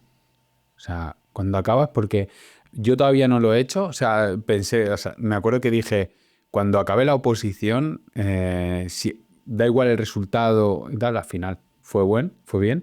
Dije, me voy a hacer el Camino de Santiago. Lo que pasa es que haciendo el idiota con unos amigos me volví a romper un poco el tendón de Aquiles y tuve que esperar. Pero lo voy a hacer. Pero yo me sorprendo mucho como todo tipo de personas terminan con una euforia y llorando. Y es como una mezcla de emociones que me gustaría decir, pero ¿y esto por qué? En realidad desde fuera dices, objetivamente, el hecho es que has estado 5, una semana, un mes, X días andando. Pero claro, significa mucho más, ¿no? Sí, significa mucho más. El camino, yo creo que para mucha gente, porque o sea, cada uno viene con una intención consciente diferente al camino, ¿no? Hay algunos que simplemente quieren hacer deporte o han hecho una promesa, ¿no? Si apruebo la oposición, voy. O cosas así, y hay gente que tiene como pues, intenciones más religiosas o más espirituales, pero independientemente de la intención que tú traigas consciente, enseguida tú te das cuenta, a los 2 días que llevas caminando, ya te das cuenta de que la mirada de la gente se ha empezado a limpiar. Es decir, los ritmos han empezado a cambiar y ya no tienen tantas prisas, ya no hay estrés, de repente te escuchan, surge como una hermandad como sutil en que ayudas al otro, si el otro se ha hecho una herida, pues le dejas tus tiritas. Y sobre todo, la experiencia es como de las miradas brillan más. A los pocos días, las miradas de la gente que hace el camino están brillando, ¿no? Casi todo el mundo, hombre, siempre a lo mejor por alguno va por el camino, pero el camino no pasa por él. Pero en general, la gente que yo me he encontrado en el camino les sucede eso, ¿no? Y entonces, en un mundo en el que la gente se vuelve más sincera, más receptiva y tiene tiempo para compartir, es muy fácil que se den experiencias como de sanación interior, ¿no? De sanación interior, empiezan las sincronías, empiezas a como, ¿pero qué está pasando aquí? ¿No? La sensación de sincronías es muy fuerte, es como, pero si de repente me había quedado, yo qué sé, de repente tengo frío y aparece alguien que me regala un abrigo. O sea, a mí me pasó un día que era domingo y no había encontrado ya de camino a Finisterre, que no había casi, cuando yo lo hice por primera vez, no había casi albergues ni restaurantes ni nada. y tenía un hambre, o sea, un momento que tenía un hambre y de repente apareció una bolsa con una barra de pan colgada en un sitio, pero no había casas al lado, ¿sabes? Y eso pasa, o tienes mucha sed y te aparece la fuente, ¿no? Empiezan a aparecer cosas que tú dices, uy, aquí todo está puesto para algo. Claro, la sincronicidad en el fondo es como una miguita de pan, es como una señal que te está llamando a otra cosa, a otro orden en la realidad.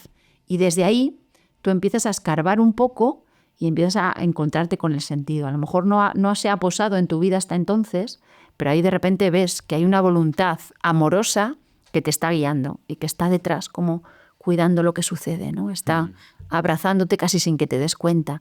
Y ahí entonces ya empieza todo a cambiar. Por eso brillan los ojos, porque te das cuenta de como que la vida es sagrada. Es muy hermoso ver el camino, ¿no? Y yo al final del camino pues tuve como experiencias muy hondas como de amor, como de comprensión de lo real desde el amor. O sea, no una comprensión intelectual de cómo era la vida, sino un saboreo, más bien un saboreo del amor que lo sostenía todo. Uh-huh. Y bueno, has hecho varias veces el camino, ¿no? ¿En qué momento escribiste el libro?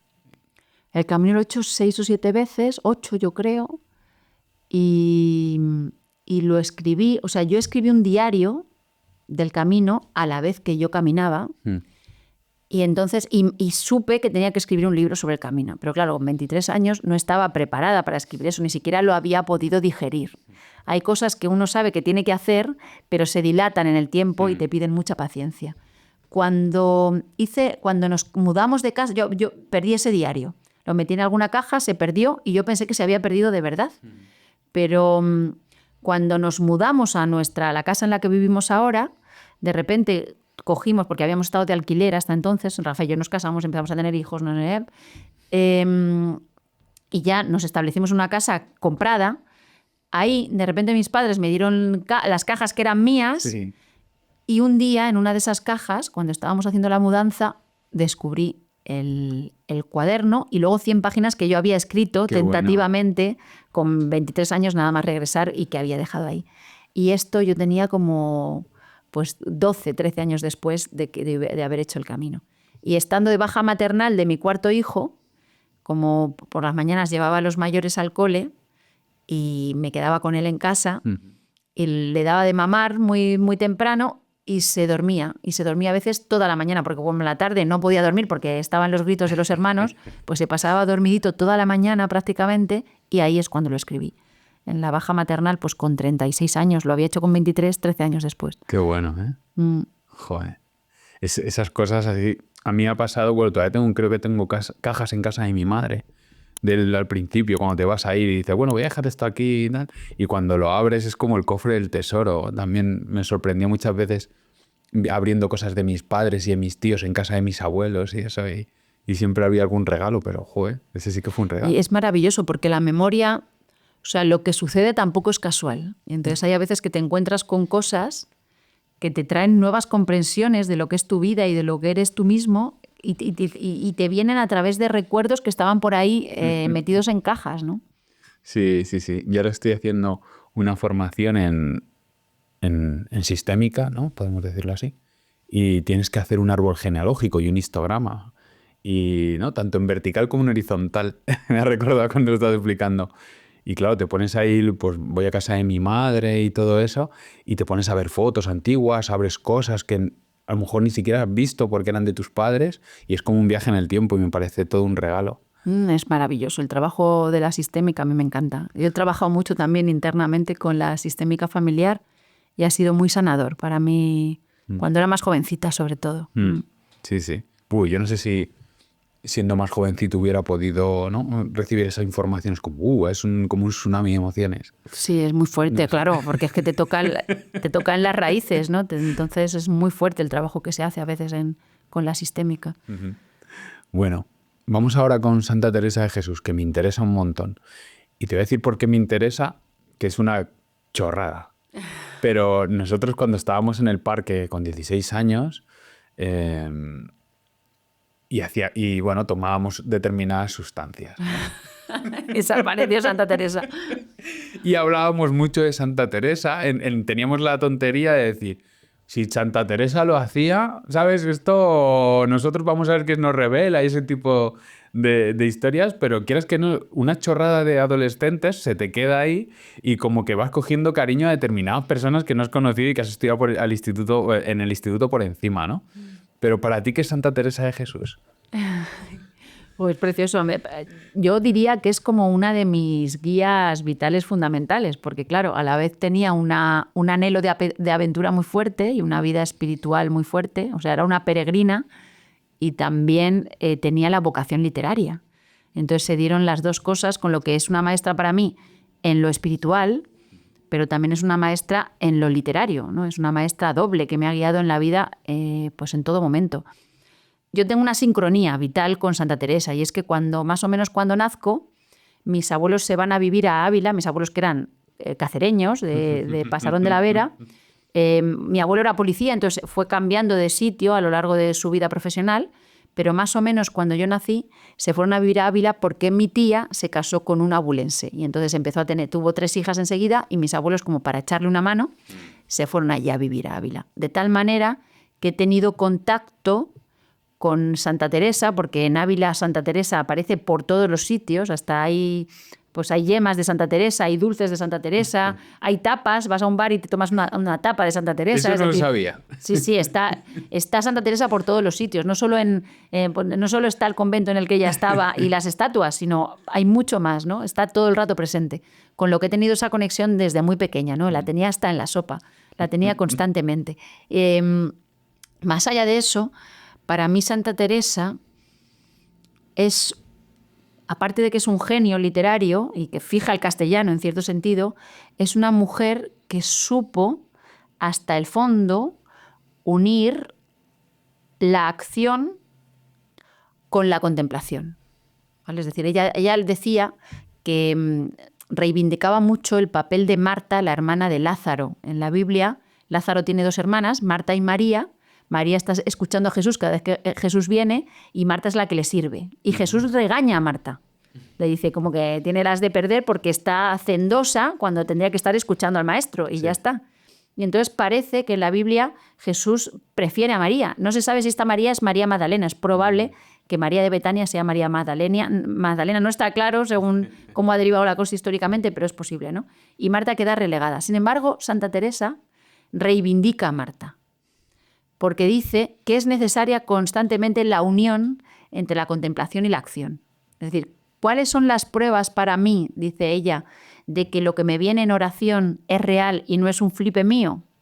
Pues las pruebas es que eso luego después genera frutos, es decir, genera obras, con lo que está todo el rato uniendo el cielo con la tierra. Es una mística de unión constante del cielo con la tierra y eso a mí me enamora completamente de ella, ¿no? Al dicho aquel famoso de no te preocupes si estás cocinando y no te da tiempo a rezar, porque entre los pucheros andará el Señor, ¿no? Es decir, realmente ella reconocía la sacralidad de todo lo que hacemos cuando lo hacemos desde el lugar preciso, ¿no? Oh, sí, es algo de lo que hemos hablado también, ¿no? Que puedes convertir en algo meditativo cualquier tarea, ¿no? Eso es, sí. De cara, o sea, ¿por qué? O sea, aparte de mi barrio con mis colegas, es verdad que no tengo muy claro por qué Santa Teresa es tan famosa para la obra que tiene, ¿sabes? O sea, para el número, no fue tan prolija como otros autores. Si me lo puedes explicar desde tu punto de vista. Bueno, hay un punto de vista espiritual y un punto de vista literario. En lo espiritual yo siento que tiene tanta energía que bendice como el alma de nuestra cultura, ¿vale? De hecho, se han peleado en diferentes, porque claro, cuando hay un santo, un personaje históricamente muy significativo, enseguida se lo intentan apropiar los de una facción y otra y todos de repente convierten a Santa Teresa es franquista para Franco, Santa Teresa es lucha contra los franceses para los de Cádiz, de las Cortes de Cádiz, ¿sabes? Y todo el mundo se pelea por tener el símbolo de su lado, ¿no? Sí.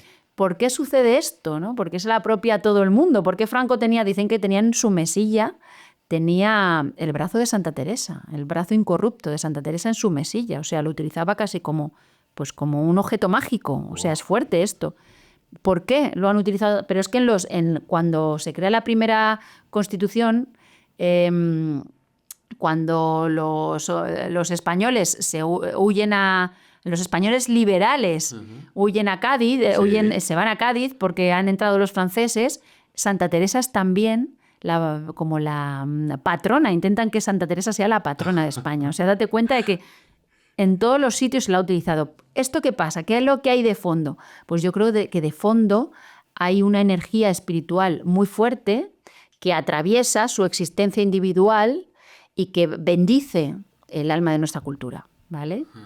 Es decir, es muy significativa para muchas personas, ¿no? Esto así en general. Sí, sí. En particular, lo que escribió, o sea, es maravilloso. Ella escribía de una manera maravillosa. O sea, es como cuando la lees, es como si todas sus palabras estuvieran vivas. No dice una palabra de más nunca. Toda palabra que pone en sus textos es significativa. Y entonces siguen vivas 500 años después. Esto es maravilloso. Y en cierto sentido ella fija el castellano. Ella y San Juan de la Cruz, ella como prosista, yo la defiendo mucho porque claro, ella no era una poeta o no era una gran poeta. Entonces ahí parece que el que trasciende las fronteras es San Juan de la Cruz porque su obra poética era maravillosa.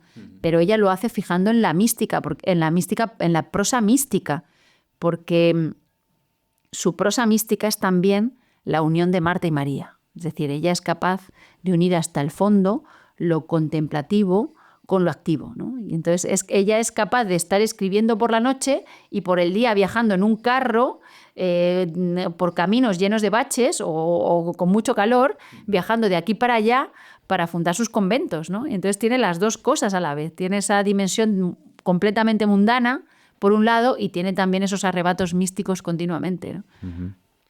Y ahora voy al tema del que estábamos hablando cuando empezaba a hablar de Santa Teresa. ¿El tema de tomar sustancias psicotrópicas era para estar cerca de Dios? ¿O para sentirse? No hay ninguna prueba documental de que ella tomara sustancias. Yo creo que esto es apócrifo. Pero no es la primera vez que lo oyes, ¿verdad? Lo he oído alguna vez, pero vale, bueno, también es que oigo muchas cosas sobre Santa Teresa, porque claro, como es un personaje tan fascinante, enseguida o la ponemos de nuestro lado o lo contrario, ¿sabes? También hay gente que la odia y digo, pero ¿por qué la odias si no has leído nada de ella y no sabes nada? Pues hay gente que odia a Santa Teresa con todo su corazón. Y yo digo, ¿y de dónde sale esa manía por Santa Teresa? En Ávila, ¿no? Decías también que hay gente que la tiene manía. Sí, hay gente que la tiene mucha manía, ¿sabes? Pero normalmente es una manía infundada, que no, o sea, es algo puramente emocional que no tiene que ver con lo que ella era, ¿no? Es como, no hay ninguna prueba de que ella tomara sustancias. Es más, yo no creo que ella tomara sustancia. No creo que ella tomara sustancia ninguna. Lo que pasa que hoy en día nos cuesta mucho creer que una persona pudiera tener esas experiencias tan hondas sin necesidad de sustancias, ¿no? Porque habitamos mundos simbólicos muy diferentes. O sea, James Hillman, un autor transpersonal, un psicólogo transpersonal, dice, es que está el mundo de lo visible y el mundo de lo invisible. Y en todas las épocas ha habido una gestión de los dos mundos. Pero en nuestra época, en nuestro mundo racionalista, desde el siglo de las luces, en nuestro mundo racionalista, hemos generado un abismo entre lo visible y lo invisible. Entonces es muy difícil cruzar al otro lado, ¿no? Es muy difícil tejer el puente porque está demasiado lejos, ¿no? Con lo que el acceso a ese tipo de experiencias, al final se necesita, pues mucha gente lo hace con sustancias, claro, porque el abismo está demasiado lejos, ¿no? El contacto con lo invisible, pero en otras sociedades había un contacto con lo invisible constante. Y uno se iba al bosque y se encontraba un hada. Molaría un montón. Imagínate. Me encantaría, sin tomar ningún psicotrópico, ir por el bosque y encontrarme un hada. Ibas al bosque y te encontrabas un gnomo. Pero es que hay muchos. Hay Harpur, un autor que a mí me encanta, que tiene un libro, El fuego secreto de los filósofos. Es un libro fascinante. Empieza a contar un montón de testimonios de gente que realmente ha visto a estos seres feéricos, ¿no? Seres posadas, gnomos, seres intermedios, jines, lo que en árabe se los llama jines, ¿no? Incluso lo que denominamos ángeles, pues son estos seres intermedios también, ¿no? Sí. Incluso los dioses griegos, los dioses romanos, son también en el fondo, son seres intermedios, ¿no? Qué bueno. Pues además es que yo pienso que, o sea, yo si me encontrara un gnomo ahora, me encantaría. Y digo, es que porque a medida que te vas acercando más a la espiritualidad, yo, bueno, siempre he sido un crío, ¿no? Como un niño grande. Y me siento como un niño grande. Y hoy me han llamado niño grande, te lo digo también porque me he pedido un colacao. En vez de todo el mundo con su café, té, no sé qué, digo, a mí me apetece un colacao. Y me han dicho, ay, como los niños, y digo, pues es que es un halago lo que me estás diciendo. Es verdad. No, y que mantener es precioso cuando ves a alguien que mantiene el candor de la inocencia. Es tan hermoso y es tan triste perderlo, ¿no? Sí. ¿Qué nos pasa cuando nos hacemos mayores, no? Se pierde esa chicha. Pero bueno, yo sigo viendo dibujos animados. O sea, me encanta ver las pelis estas nuevas de Coco, por ejemplo. A mí también. Que son... Con Coco digo, venga, a mí me apetece llorar, me voy a poner Coco. Y también Encanto, que también es muy sistémico. Eso es, ¿no? Y además, o sea, yo defiendo mucho esas pelis, porque parece como que si eres así como intelectual y eso, tienes que criticar las pelis de Disney, ¿no? Pero todas estas pelis que ha hecho Disney últimamente, el Disney o Pixar, Disney Pixar, Encanto, Coco, Soul, no sé si las has visto. Sí, es preciosa. Tienen un contenido espiritual brutal, no solo de sistémica, o sea, quien ha hecho esos guiones tenía un contacto con lo espiritual, con lo arquetípico, con lo imaginal, muy profundo. O sea, yo, por ejemplo, en Encanto a mí me parece una película fascinante. O sea, el personaje ese de Bruno y que le dedican una canción. O sea, la oveja negra de la familia y cómo es necesario integrarlo. Sí. O sea, es de una sabiduría como profundísima. Sí. Yo lo de Bruno lo vi más tarde. O sea, vi la película de Encanto y luego cuando empecé a estudiar sistémica fue como, anda, hay que ver a Bruno. Es lo no visto, ¿no? Lo excluido. Eso es. Que también es importante. A día de hoy, ¿qué crees que nos puede enseñar Santa Teresa? Yo insisto en esta idea de la unión de Marta y María, es decir, la unión de lo más prosaico de la vida, de lo más cotidiano, poder unirlo con la experiencia espiritual, ¿no? Ella es una maestra en esto. De hecho, ella se hacía pasar por una persona poco formada. Yo creo que también... que era muy lista, era una manera de defenderse, o sea, si se ponía humilde, pues nadie la iba a criticar por creerse demasiado, ¿no? Y siendo una mujer más, ¿no? Entonces ella tira piedras contra su propio tejado porque así desde la humildad es más fácil que la acojan bien, ¿no? O sea, que también tenía algo de estrategia, ¿no? Sí, de estrategia vital, porque era listísima, o sea, era listísima en lo social. Conseguía siempre lo que quería, con una fortaleza brutal. Pero para mí Santa Teresa es sobre todo eso, es como la unión de la tierra y el cielo, de lo espiritual y lo material, de lo más prosaico de la vida con el sentido. Ella es capaz de habitar los dos mundos, ¿no? Y a mí esto me parece una enseñanza maravillosa. En realidad, en el fondo, lo que a mí me atrae de la mayoría de la vida de los santos, hay vidas de santos que me atraen muchísimo, casi siempre es eso, que son capaces, y yo creo que a eso se refiere Jesús cuando habla del reino de los cielos. En el fondo, el reino es Malhut en hebreo, que es en el árbol de la vida, es el nivel más bajo, el nivel de la materialización, ¿no? En el judaísmo, en la cábala, se dice que Keter es Malhut. La corona, que es la parte más elevada del esquema del árbol de la vida, es el reino. Es decir, en el fondo, lo que quiere decir es lo de arriba es lo de abajo o lo espiritual es lo material. Y el reino de los cielos, el reino, si Keter es la máxima materialización, en el fondo es la unión de esas dos cosas, ¿no? La unión de lo espiritual y lo material en una sola cosa. La unión de lo más prosaico con la poesía. La unión de los pucheros con Dios, ¿no? Y yo creo que muchos de los santos, y en particular Santa Teresa, fueron capaces de habitar esto, ¿no? De hacer suyo, de estar en el reino de los cielos. Qué gran enseñanza. Esta charla es de estar de luego reposarla un poco.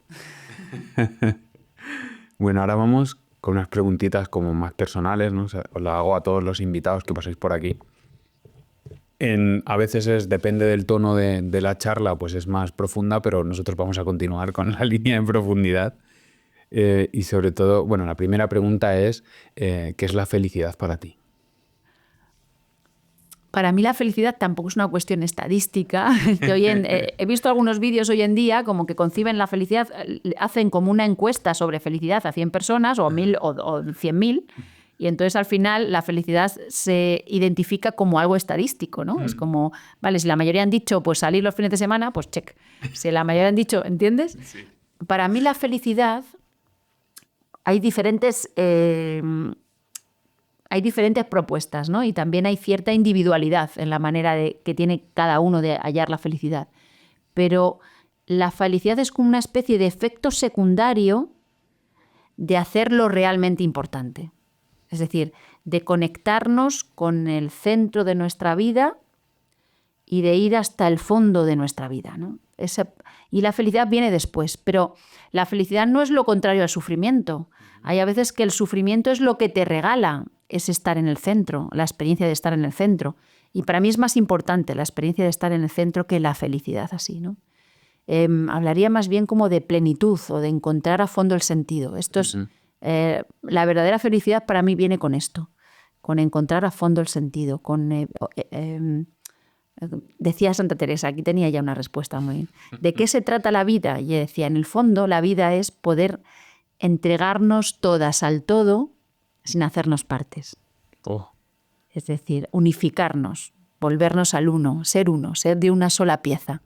Estar ahí en el amor, eso sería la felicidad para mí. Joder, qué bonito. Me ha recordado también mucho a Rafa. Rafa, no lo de la parte por del todo, que habla mucho de la Sineto, que también... Sí, claro, también compartimos energías a muchos niveles. Entonces, en el fondo, nos conocemos bien también. Si quieres, podría hacer la entrevista diciendo lo que diría él también. Seguro. Porque más o menos me lo sé. Claro, eso ya está publicado, así que si lo dijeras, lo podríamos comparar a ver. Bueno, y en esta época que estamos tanto de mirar hacia afuera, también hago esta pregunta porque me interesa mucho la visión, ¿no? que tienen los invitados que venís aquí sobre qué es el éxito para ti. Claro, es que hay un éxito externo, ¿no? Hoy en día se identifica el éxito como con la fama, ¿no? Es como algo así. Claro, para mí el éxito no es algo externo. O sea, es poder vivir con la sensación de que no pasa el tiempo para ti. O sea, estás tan sumergido en el amor que no quieres hacer otra cosa. Eso sería el verdadero éxito, ¿no? Cuando vislumbras, todos tenemos momentos en la vida en que estamos haciendo algo y decimos, estoy en casa, he nacido exactamente para esto. Pues poder habitar muchos momentos como eso es una vida de éxito, ¿no? Claro, luego hay un éxito externo. En mi caso, soy escritora. Vender muchos libros es un éxito externo. Pues hay un éxito externo, ¿no? Pero lo central, hay muchas personas muy exitosas que son profundamente infelices. De hecho, muchas veces la gente más exitosa en lo social es la gente más infeliz, porque de alguna manera están buscando amor. Y a veces hay un atisbo, uno se cree que el amor lo va a recibir con los muchos aplausos. Pero claro, si no llega ese amor real con los muchos aplausos, pues al final los muchos aplausos te generan más vacío interior. Y por eso muchas personas muy famosas y con mucho éxito son profundamente infelices, ¿no? Yo creo que el exitoso feliz, también hay exitosos felices. Normalmente está sostenido por mucho amor, ¿vale? Yo veo, por ejemplo, estas dos grandes figuras que parecen opuestas del fútbol, ¿no? El Cristiano Ronaldo y Messi. Sí. Que parecen completamente opuestos, Sí. ¿no? Y hay como peleas también ideológicas. ¿Cuál es el mejor del mundo, el uno o el otro? ¿No? A mí me gustan los dos. Como personajes me gustan mucho los dos. Como futbolista me gusta más Messi, pero como seres humanos me parecen muy interesantes los dos. Y entonces siempre tengo la sensación de que son dos hombres que han conseguido cierta felicidad y tienen un éxito que es ciertamente feliz. Y yo creo que tiene que ver con que están sostenidos por un amor fuerte alrededor, ¿no? Yo, por ejemplo, tengo la sensación de que, o me da la sensación, claro, no los conozco, esto es hablar por hablar, pero tengo la sensación de que el Cristiano Ronaldo da mucha importancia a su vida familiar, Sí. y no solo al dinero, al éxito, también, pero también da mucha importancia a su vida familiar, y Messi igual, ¿no? A su vida familiar, pero también con amigos. Por ejemplo, la manera que tiene casi de retirarse futbolísticamente es irse a Miami y llevarse ahí a todos sus amigos. Sus amigos a jugar. Entonces está haciendo tribu, ¿no? Sí. Es un genio también a otro nivel. No es solo un genio del fútbol. Sí. Claro, la contraposición sería un Maradona, que era un hombre que lo consiguió todo en el fútbol Pero está claro que el éxito no le hizo feliz, ¿no? No era un hombre feliz, era un hombre con vacíos existenciales muy fuertes, ¿no? Pues eso, poder sumar las dos cosas para una persona exitosa necesita poder sumar un amor real, realista, es decir, alguien que esté al lado, que te quiera y que no te idolatre como hace el resto de la sociedad. Porque si te idolatra el resto de la sociedad, al final caes en vacíos más fuertes, ¿no? Al final te sientes profundamente solo, ¿no? Sí, no sé, pues no sé si era Messi o era un deportista de élite. Si no era de NBA, porque son los dos mundos que más me interesan, ¿no? Deportivamente hablando. Decían que era una persona que sí que estaba con con su novia de toda la vida y decía que era la persona que le bajaba a tierra. Y es como, ¡fua! En ese momento lo entiendes. Dices, claro. O sea, para todos los demás, por un ejemplo, soy Messi, pero para Antonella soy Leo. ¿Sabes? El de 12 años cuando nos conocimos, ese tipo de cosas. Eso es, necesitan eso, ¿no? El exitoso necesita algo que le ancle mucho a tierra y que le dé mucho realismo, porque si no, la idolatría en realidad te mata. Que te idolatren en realidad es un ejercicio de violencia contra el exitoso, ¿no? Esa es mi sensación. Porque en el fondo no le están viendo, solo ven la imagen que quieren adorar. Sí, pero no le ves realmente, ¿no? Que es un ser humano con sus luces, sus sombras, que sí, que es un genio. Esto lo escribía Valdano, me parece, sobre Maradona, hace muchos años. Decía, es que le dijeron a Maradona que era Dios, pero se equivocaron. Le tendrían que haber dicho, jugás como Dios, Claro. pero sos solo un hombre, ¿no? Esta es la cosa, eso es. Jugaba como Dios, pero era solo un hombre. Y entonces esa parte completamente humana necesitaba a alguien al lado que lo quisiera más allá de la idolatría, ¿no? Uh-huh. Mira, justo ahí donde estás sentada estuvo también Ángel Capa, que era el segundo de Valdano. ¿Ah, sí? Ay, qué gracia. Sí, señor muy, muy, muy amable, muy inteligente. Fue una charla muy bonita. Bueno, ¿Y por qué lo entrevistaste? Pues al final fue un poco que era amigo de un amigo y tal. Me dice, tengo la oportunidad, ¿quieres entrevistar a Ángel Capa? Y dije, claro que sí. Si yo me quedaba embelesado cuando hablaba de fútbol, que hablaba de fútbol, pero a otro nivel, ¿no? A la belleza del fútbol.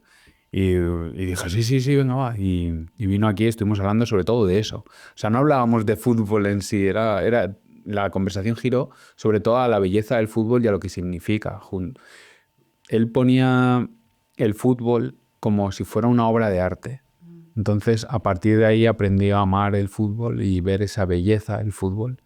Y a través de ahí, a través del juego, por eso le daba igual, entre comillas, el resultado, que no le daba igual, pero... O sea, Qué que hermoso. era importante decir, él decía que es muy importante el cómo se gana, aunque ganar es importante. Qué hermoso. A mí me gusta mucho el fútbol y disfruto mucho del fútbol como obra de arte. O sea, yo no lo vivo como una forofa, aunque era de mi equipo cuando era jovencita, pero no lo he vivido como una forofa, sino lo vivo como la espectadora de un cuadro, como una persona que va a un museo. Es decir, disfruto mucho del buen fútbol. Me parece que es una obra, por ejemplo, yo qué sé, el Mundial último que ganó Argentina. O sea, ahí disfruté, por ejemplo, de Messi, de cómo es Messi capaz de controlar toda la situación del juego, cómo es capaz de intentar hacer todo el rato lo que es mejor para el equipo, una generosidad que tiene ya el que lo ha ganado todo, ¿no? O sea, hay una belleza ahí, hay una belleza en sí que se puede disfrutar, ¿no? Se puede vivir el fútbol no desde la dualidad, sino como obra de arte, ¿no? Total, sí. De hecho, yo disfruto más del fútbol, que lo veo muy poco, cada vez menos, desde que no veo las noticias, desde que no veo todo lo externo al fútbol, lo disfruto bastante más. Ahora te voy a hacer una pregunta que surgió en la charla con Rafa, que es, si tuvieras una máquina del tiempo y viajaras y vieras a la Mardía de 18 años, ¿qué libro le regalarías? Es que tengo la sensación de que los libros adecuados para mí me han ido llegando en el momento en que yo estaba preparada para leerlos, ¿no? Entonces, muy poquito después de los 18, apareció en mi vida Alejandro Jodorowsky. Y entonces, con 22 años, encontré la literatura de Alejandro Jodorowsky y a mí me abrió un mundo. O sea, me ayudó muchísimo. Es un autor al que siempre estaré agradecida. Luego lo conocí personalmente, ¿sí? Incluso lo entrevisté. Y siempre estaré agradecida a él porque me ayudó a sanar muchas cosas internas. Me dio mucha apertura espiritual. Y Y hay momentos en la vida en que ciertos autores llegan a ti. Yo vivo así la literatura, ¿eh? Hay ciertas obras literarias que llegan a ti como maestros y que te ayudan a abrir tu corazón y que te vienen como una medicina para lo que necesita exactamente tu alma en ese momento, ¿no? Con 16, 15, 16 años me pasó eso con Henry David Thoreau, un autor norteamericano del siglo XIX, que lo amé con locura y me abrió un mundo también, sobre todo el mundo de la búsqueda de mí misma, ¿no? De la autenticidad, del anhelo de autenticidad, y con 22 años apareció Jodorowsky. Yo creo que si hubiera aparecido antes, no hubiera estado preparada, y tampoco después. Es decir, confío en que haya pasado en los momentos precisos, ¿no? Bueno, pues entonces no hay libro porque todos llegaron a su debido momento. Qué guay, que no necesitas echar una mano a la Marguía del pasado. Y la última es, cuando tengas 85 años, ya seas una ancianita ahí escribiendo y todo eso, y miraras hacia atrás, ¿qué te gustaría ver? Qué bonito. Pues yo creo que lo que a casi cualquier persona de 85 años le gustaría ver, ¿no? A mí me gustaría, pues primero que mi familia estuviera cerca y que hubiera armonía, ¿no? Que estuviera cerca, que hubiera una armonía y que, o sea, sentir esa realización de lo que has amado, ¿no? De lo que has amado que esté ahí detrás. Y luego después hay un pecado, ¿no? El pecado de cuando hay mucha gente que está justo antes de morir, que se arrepiente no de lo que ha hecho, sino de lo que no ha hecho. Sí. ¿Vale? Es muy interesante esto, porque a veces pecamos más de vergonzosos ante el destino que de pasarnos, ¿no?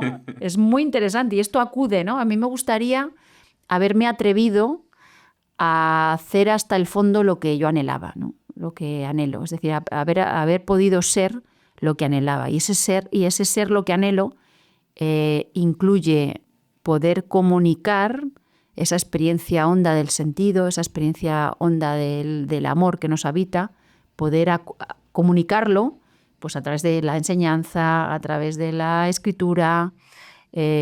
Ojalá me haya atrevido a dedicarme a eso que de alguna manera mi corazón sentía desde que era jovencita, ¿no? Ojalá. Gran respuesta. Bueno, pues ya hemos acabado. ¿Te queda alguna última reflexión que quieras compartir conmigo y con la audiencia? No, te quiero dar las gracias, porque las entrevistas, hay una falacia, la gente se equivoca, ¿no? Normalmente se creen que en las entrevistas hay una persona que entrevista y hay otro al otro lado que viene a contar su vida, sus historias o lo que sabe o lo que es, ¿no? Y entonces parece que el protagonista es el entrevistado, ¿no? Pero en la entrevista siempre aparece más lo que hay en el corazón del entrevistador que lo que hay en el entrevistado. O por lo menos las dos cosas se dan a la vez. Y entonces el entrevistador genera como un espacio vacío, como un cuenco vacío que tiene que ver también con sus anhelos.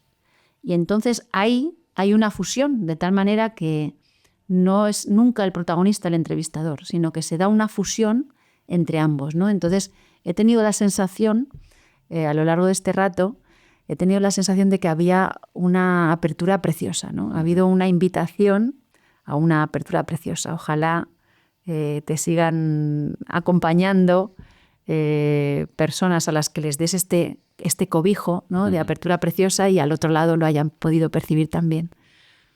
Guau, pues muchas gracias.